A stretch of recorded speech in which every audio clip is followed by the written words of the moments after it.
Sekarang lagi ngevlog di alun-alun Sentana Tangen di malam hari. Ini diresmikan, ini kita lihat dari dekat, diresmikan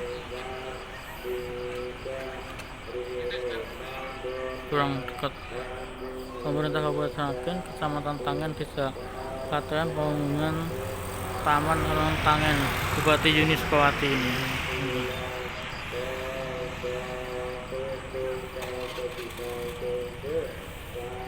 Kita akan jalan-jalan di alun Tangen di malam hari.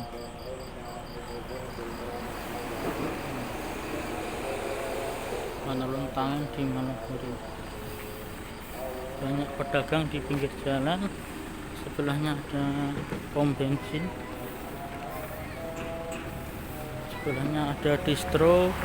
Terus masih Baitul Salam Tangen.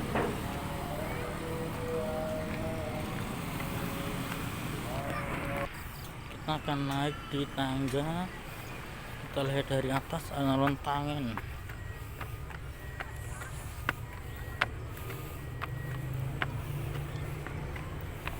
Nih, kita berada tepat di atas tulisan alun-alun Tangen Sentana.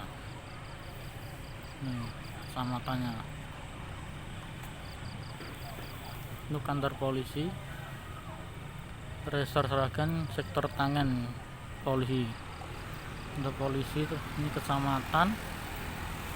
Sebelahnya pom bensin, terus sebelahnya lagi